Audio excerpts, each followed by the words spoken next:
انتوا طبعا يا جماعه قواعد التربيه الحديثه، اول حاجه بتعملها مع ابنك انك بتقول له انت رايح المدرسه مثلا، اولا لو اي حد اشترى حاجه تشتري حاجه اغلى منه، لو اي حد كلمك كلمه مش كويسه تروح ضربه، عارف، وبعدين تروح قايل المس بعدها في حاجات كده عشان انت وده لو مستغربه ولد ليه؟ ولا بنت ولا في العادي ده ولا ايه؟ عامه صح؟ مش ده الاهالي بيعملوا كده اليومين دول ولا ايه؟ مش عارفه هو مش دي هانم التربيه يعني الحديثه في بتاعتكم اللي هي مشاكل في البوزيتيف التربيه كتير بارنتنج ولا قوي، ايه؟ الحديثه والقديمه ايوه والولاد ايوه، والبنات وكل حاجه الكلام ده الصراحه. كله قاتل ومحرج جدا وبيضيع العيال يا سلمى. ما العيال ضايعه كده كده. انا عارف في تحديات كبيره جدا. النهارده احنا هنتكلم على ايه بقى؟ يعني احنا عايزين كده نكسبلور الموضوع بتاع تربيه الولاد اه وتربيه البنات. الولاد والبنات، وعايز يعني وجزء منها طبعا مهم جدا، يعني بغض النظر عن ولد ولا بنت، انا عندي قواعد اساسيه لازم اربي الولاد عليها. المفروض كده يعني انا شايفه اه وهسالك كده، اه هل المفروض يبقى التربيه بنفس الطريقه بالظبط؟ حلو وليه حلو. لحد دلوقتي اللي احنا بنشوفه يعني ان طيب. لا هي مش نفسها؟ طيب انا عندي مشاكل في كل الاتجاهات، بس بدايتها هنا، وخلينا نعترف بقى المره دي، بعترف دي حاجه مهمه جدا. الغلط اساسا عند الاباء والامهات. الاب والام بيبقوا في بعض الاوقات تو بروتكتيف، حمايه زياده عن اللزوم، او بيعيشوا حياتهم من خلال ولادهم، هم عدوا بحاجات قبل كده كتيره فمتخيلين هتحصل بالظبط لاولادهم، او مش عارفين يربوا ولادهم كويس فبيروحوا غلطانين في التعامل او غيره، او هو اتعور في حاجات في حياته فانعكاسه عارفه بالظبط اللي هو ايه، اتلسع من الشوربه ينفخ في الزبادي.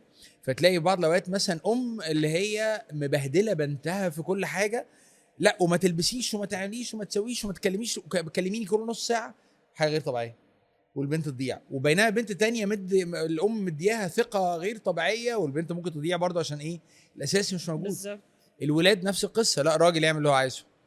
ماشي، يعني ايه راجل يعمل اللي عايزه؟ ما ينفعش، كارثه من كوارث طبعا. انا عايز اقول لك كارثه من كوارث ان كل ولد برضو ممكن يخش في بلاوي كتيره جدا. زمان كان دايما يقول لك ايه، ان البنات حتى تاريخيا وفي الديانات كلها وغيره الكتب السماويه يقول لك ازاي كانوا بيعتبروا ان البنت دي very precious يعني ولا لا العكس؟ بيعتبروها ان هي عيبه، وجات له البنت دي كارثه. انا لسه قريب كنت حد احنا من كده الاول عندنا يعني مشاكل اصلا في نظره الولد والبنت، بالظبط وان بالظبط. احنا يعني مقدرينهم بطرق مختلفه. والبنت كارثه ومش عارف ايه وتبقى عيبه لسه واحد قريب كان بيتكلم معايا فجاه كده، بيقابلني في حته بيتكلم معايا، انا عندي ولاد، عندي ولدين بس الحمد لله الحمد لله، عندي بنتين بس الحمد لله الحمد لله جالي ولد. قلت له الحمد لله على البنات يعني برضه. اصلا احنا نقعد نخلف لحد ما نجيب وفي ناس الولد. بيفضل لغايه لما يجيب ولد. فمبدئيا كده اول أو حاجه او حتى اللي هو ايه، انت كمان كان في مسلسل كامل على الموضوع ده، اللي هو في الصعيد ممكن يخلوا الراجل يتجوز واحده تانية عشان تجيب له الولد، لان الاولانيه بقى معيوبه لما جابت بنت، يعني مش معقوله. معيوبه بالظبط. ودي اخطر حاجه عن اولا، اول حاجه عايزين نفكر فيها كده كاب وام عامه، بالذات في السن الصغير لسه اولادنا لسه مولودين كده، ان هم كائنات على فكره ان شاء الله هيبقوا مستقلين وعندهم حياه زينا، وربنا بيخلقنا اطوارا من مرحله للتانيه للثالثه. فاعمل حسابك هو في يوم من الايام هيبقى حر ومستقل بياخد قرار وعاقل رشيد بالغ كل حاجه، الولد والبنت. نمرة 2، انت مهما حميت حد فيهم الدنيا النهارده الاثنين هيكونوا في الشارع لوحدهم. اصل ثانيه واحده بس، ثانيه واحده، احنا دلوقتي بنحاول نحمي البنات اوكي من المجتمع، فبنقعد نقول ان احنا هنربي البنات قوي. احنا هنحميهم من مين؟ الولاد اللي المفروض يتربوا بالظبط. طب يعني انتوا فاهمين يا جماعه؟ محدش عمل اللينك ده قبل كده ولا ايه؟ انا متفق معاكي في النهارده، اول ما اتفق معاكي من اولها على فكره بجد والله. انا مش فاهم ايه الحكايه كده. بس هرجع اقول لك يمكن الاختلاف، او يعني دايما ناخد لكل مقام من مقال بقى، ان تعاملي مع الولد غير البنت. الحواديت اللي بحكيها الولد غير البنت. عندي تحدي كبير جدا كده، ان احنا دايما البنت بتقعد تتكلم مع مامتها والولد بيتكلم مع ابوه، تمام؟ واغلب المشاكل اللي بتطلع لهم لما يكبروا شويه ساعات بتبقى العكس برضو يعني. ما انا بقول لك هي اغلب المشاكل اللي بتطلع بعد كده لما بيبداوا يعيشوا ويكبروا وكلام من ده، هي البنت عايزه تفهم الولد بيفكر ازاي مش العكس.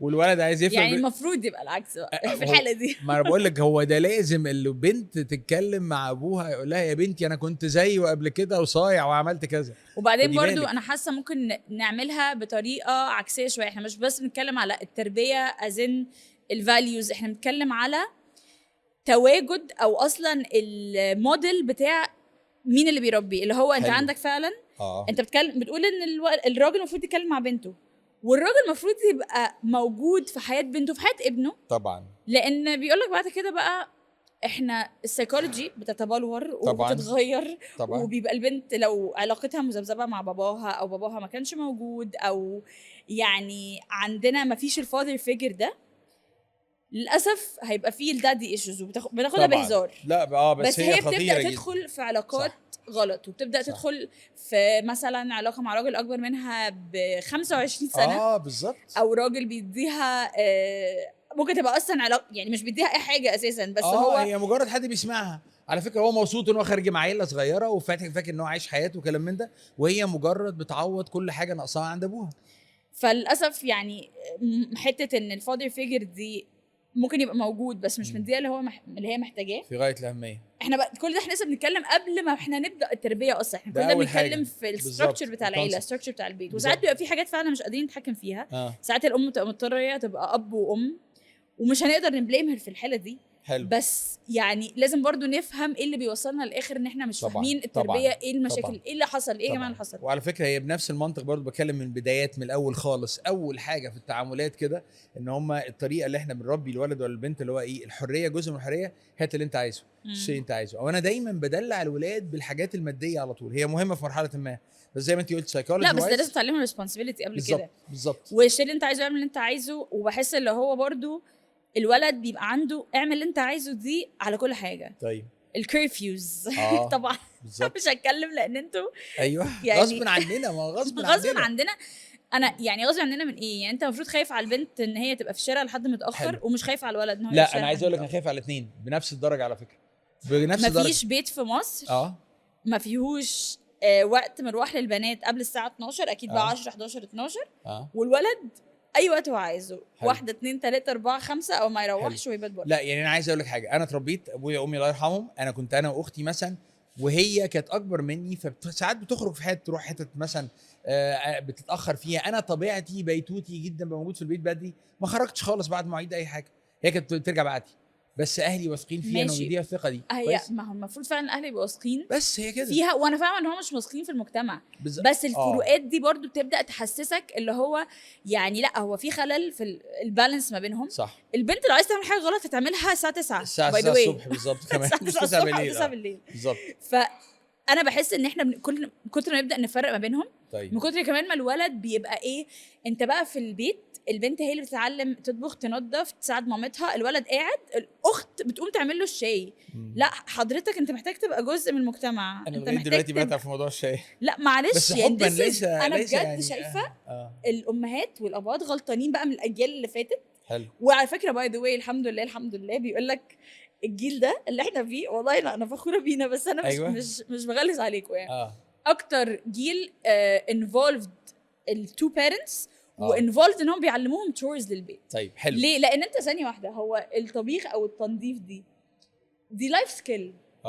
يعني انت المفروض تبقى بتتعلمها عشان السرفايفل نفسك انت كمان. بالظبط. بالذات بقى كمان ان انت دلوقتي عندك ناس بتدرس بره، ولاد بيسافروا لوحدهم، بس مش عارف يعمل شيء يعني. انا بس عندك حاجه مهمه جدا غصب عننا، جندر رولز. ما هو الراجل راجل وست ست، بمعنى مش بتكلم بس الجندر رولز دي احنا خلقناها. طب استني بس انا عايز اقول لك حاجه. طب لا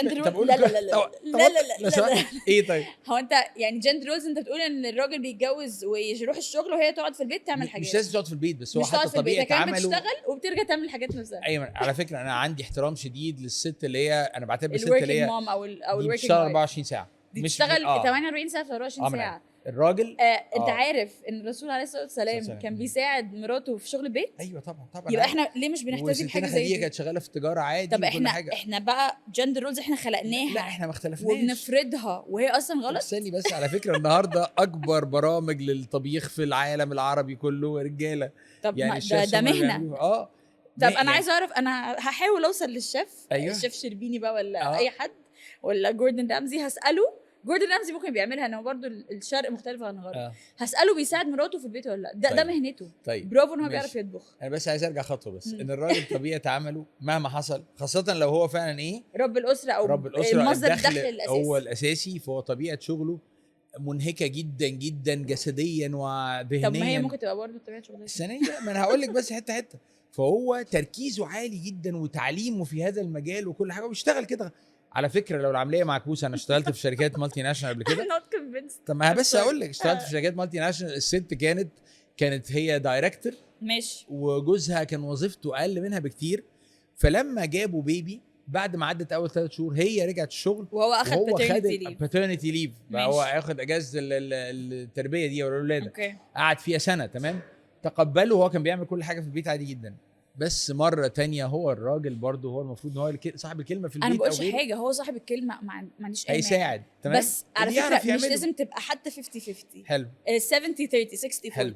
بس حته ان الست لا مطلق لا او طبعا. البنات كمان، انا بتكلم خلي بالك الموضوع ده مش في اليوم وليله، صح. ما احنا من الاول معودين الولد والبنت، والله يا حبيبتي قومي اشتغلي معايا، قومي الضيوف جايين، قومي وهي ساعديني كمان في البنت التنظيف، بتحب تكون مع وانت مامتها. حبيبي انت عايز تفطر ايه؟ لا اطلع نظف بقى مش عارف ايه. لا اختك تعمل لك.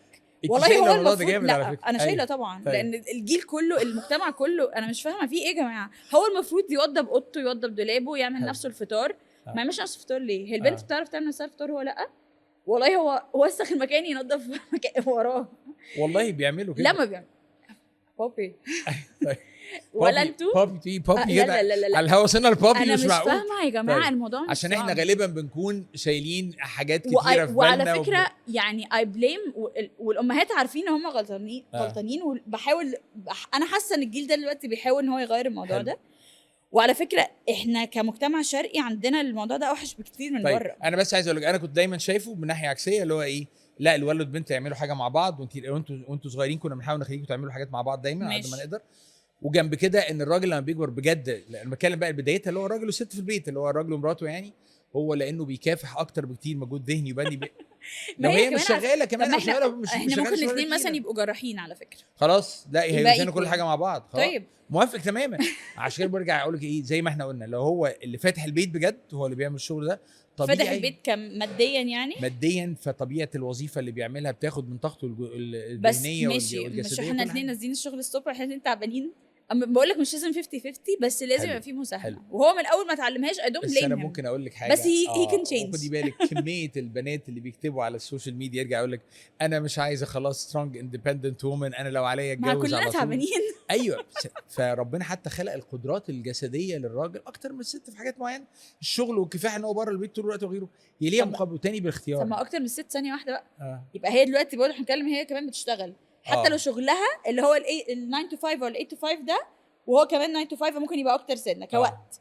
بس اتنين بيشتغلوا وهي بقى مطلوب منها ترجع تعمل جهد جسدي لا. في البيت برضه. هيعمل معاها ان شاء الله. زنقتك في دي زنقتك في دي. هيعمل معاها بس لا ماشي. تاني طيب نرجع تاني طيب. نرجع تاني حته التربيه. ما هي بدايتها وان قناعه احنا الاب بنحاول والأم. ان احنا نديهم the same safety، بنحاول ان احنا نديهم the same background، صح. بنديهم نفس التولز.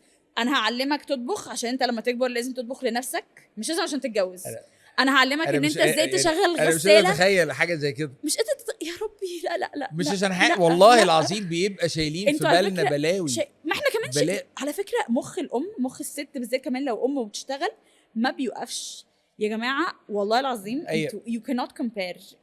هناخدها بشكل بسيط. طيب. الزوج ده لسه متخرج من الجامعه وكلام من ده وجامعه نظيفه ولقى شغلانه كويسه بياخد 6000 جنيه في الشهر، هو عليه مسؤوليه ان هو يفتح البيت بالحته وهي بتشتغل حاجه بتاخد 2000 جنيه. انا مش شايفه، انا مش بتكلم خالص حته ماديه. انا مش بتكلم بس I ما understand انا إن ما أنا الburden بس عليه. هكمل لك. فهو البيردن عليه طبيعه الوظائف بتديله فلوس اكتر، متعبه اكتر، ديماندنج اكتر، متطلبه اكتر، فهو طبيعي حتى لو بتشتغل شغلانتها اروق كوميونال اكتر منها كومبيتيتيف، حاجات اللي هي اكتر مع بعض شغل اهدى وكده، فغصب عنه هو راجع. هي بقى تلبس مستهلك. في كل حاجه في البيت. مش تلبس في كل حاجه، لا بتلبس لان هو تخليه يساعدها في حاجات معينه، تخليه انزل مش عارف هات لي اشتري لي كذا اعمل لي الحاجات كذا. اللي في البيت دي بالذات. اه احنا يعني الامهات المصريه المجتمع المصري ما حدش عارف هم تعبانين قد ايه. وكمان في كالتشرز ما فيهاش حته بقى ان عندك حد يساعدك في البيت والكلام ده كله.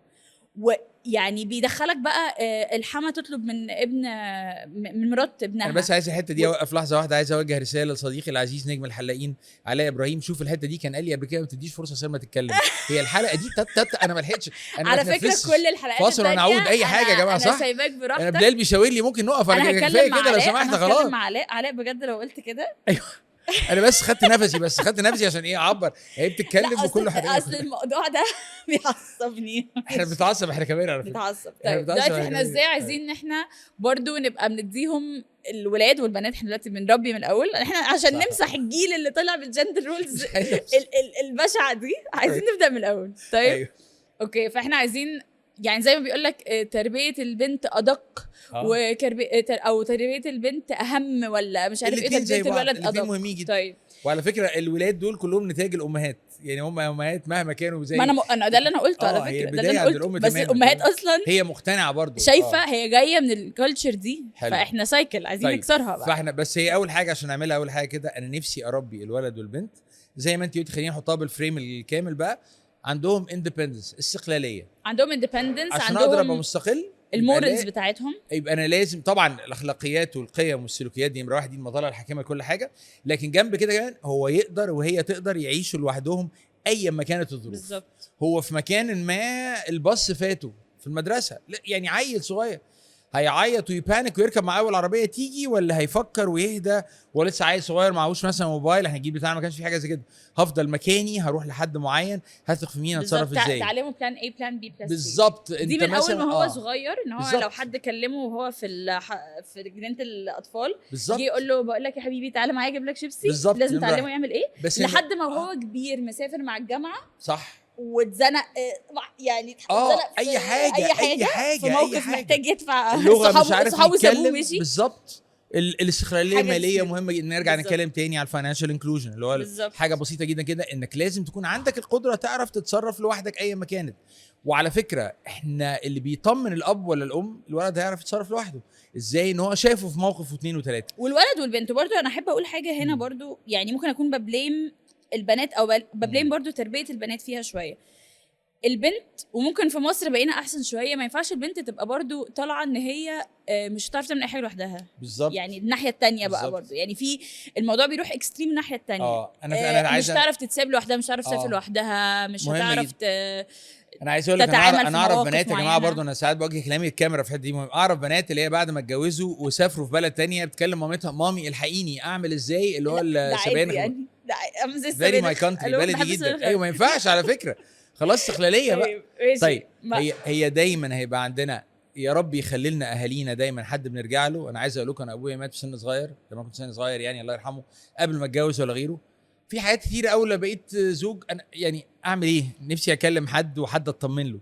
لازم يكون عندك مرجعيه، بس وانت سنك صغير ده دورنا احنا كمان الابوات والامهات لسه متجوزين دلوقتي وبيبنوا بينهم وبين بعض حوار مستمر، عشان الولد والبنت لما ييجوا يبنوا حوار مستقل برضه هيتحطوا في مواقف صعبه، هيتزنقوا مواقف انا محتاج فيها اتصرف، مش دايما معاهم فلوس. انا على فكره زمان كان الزمن بتاعنا احنا بقى اقول لك رقم ما يصدمكيش، يعني كنت شايل في جيبي اليمين دايما جنيه ده اللي هو ساعه الزنقه جنيه ده. عايز اقول لكم كنت اركب تاكسي عادي جدا اروح بيه ولا اعمل ولا اسوي.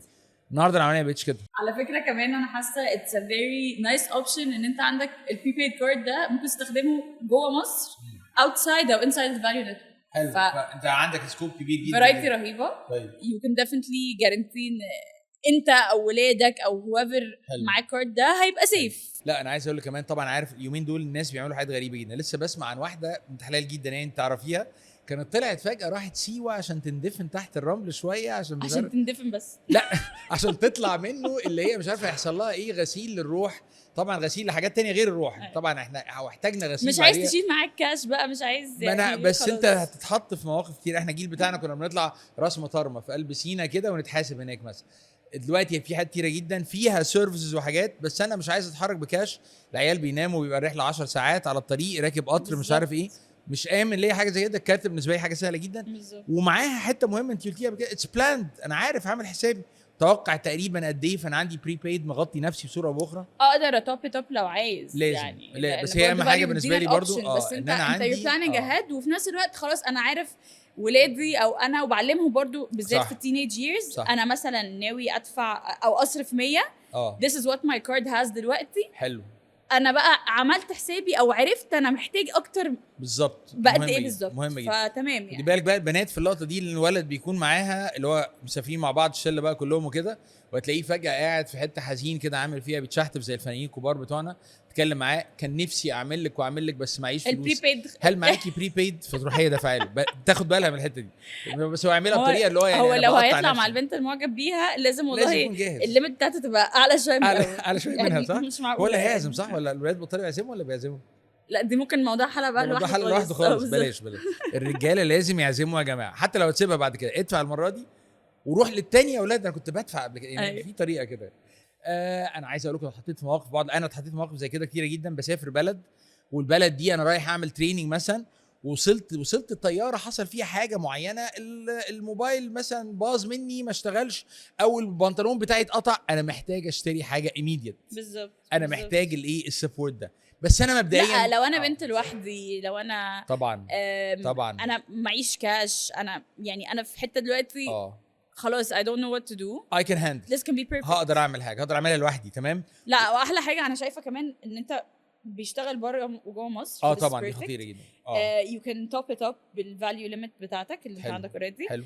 وات ذا سيم تايم يعني بالذات في حته بقى ان احنا بنعلم اولادنا الفاينانشال ريسبونسبيلتي وكل الكلام طبعا ده، طبعا انت متحكم برضو في قد ايه انت مديهم المجال بتاعهم. طبعا يعني طبعا هي جميله جدا. انا بس عايز دايما افكر نفسي وافكرك دايما بدايه كل حاجه الاستقلاليه وكل.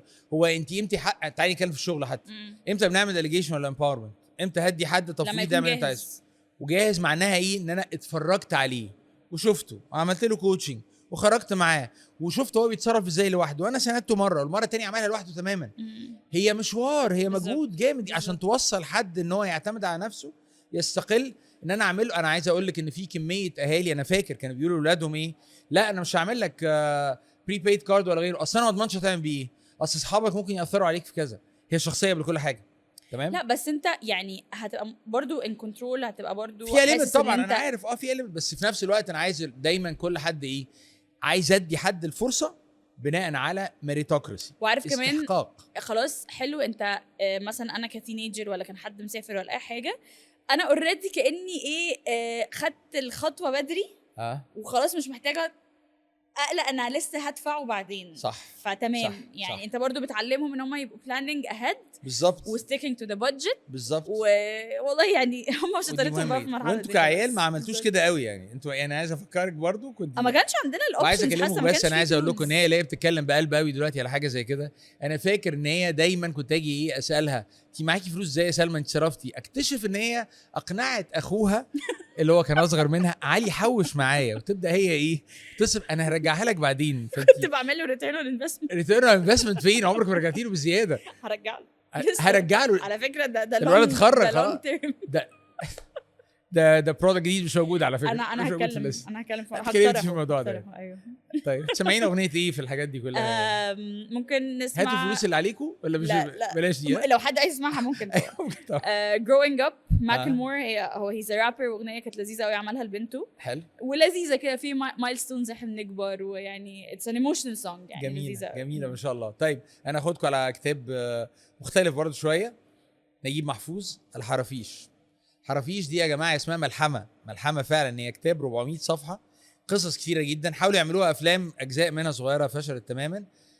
كل حاجه ممكن تتخيلها في النفس البشريه لما يكون في نفسك في حاجه وما عندكش فلوسها، ازاي بتربي ناس، ازاي بتبعد عن كل المغريات وهتجيلك تاني لو انت مش متربي بشكل كويس، ازاي ان انت بتبقى حواليك ناس يشدوك على مكان خماره ولا حته فيها هلس ولا غيره، ازاي تضمن لو عملت نجاح ما تنهارش مره واثنين وثلاثه لانك انت باني على اسس حقيقيه. مش انت الفلوس مش هي اللي جات لك لوحدها، انت اللي هتعملها مره واثنين وثلاثه مجهودك، فانت اللي بنيت البيت ده. لو اتهدى تعرف تعمل يعني بيت لو تاني. حاجه خسرتها طبعا ربنا هيرجعها ربنا سبحانه وتعالى بيكرم، بس انت اللي عاملها بمجهودك. ايوه لان في بكفاحك. انالوجي لذيذه قوي انا حاسه يعني ان فيتس فيري ماتش، يعني ان انت العصفوره وهي واقفه على غصن كده من الشجره، لو الغصن اتكسر هي مش قلقانه ان هي هتقع لان هي عارفه ان هي هتقدر هتتحرك مهما حصل. عندي يقين وراضي ومتوقع كل حاجه جميله تحصل لي، اعمل حساب كل حاجه وحشه هعملها بنفسي، انا هسعى بنفسي واوصل لها، وقعت مره واثنين وثلاثه هعوضها. فعشان كده عايز ابني الشخصيه اللي تخليني مستقل، بعد كده التولز تساعدني في كل حاجه في الدنيا، ما فيهاش مشكله خالص يعني. ثانك يو يا سلمى. رب يا جماعه النهارده تعبتيني قوي، النهارده بالذات تعبتيني جدا جدا. الحوار كله كان يلا امري الله. مش معقوله. يلا نشوفكم على خير ان شاء الله. ثانك يو يا جماعه انتوا سمعتونا لاخر الحلقه. احنا على انغامي، موجودين على ابل بودكاست، موجودين على سبوتيفاي، على ديزر، على امازون ميوزك، وطبعا هتلاقونا على السوشيال ميديا على انستغرام وعلى تيك توك وعلى فيسبوك، وكمان through البلاتفورمز بتاعت فاليو. كالعاده في نهايه كل حلقه هتلاقوا سؤال الحلقه، هو مكتوب قدامكم دلوقتي بالاجابات بتاعته. احنا في انتظار اجابات كلها ان شاء الله. هتلاقوها على كل المواقع الخاصه بالبودكاست انا وبابايا باتل فيلد، او كمان على الاكونتس بتاعتي انا كخالد حبيب على لينكد ان وكمان على الفيسبوك.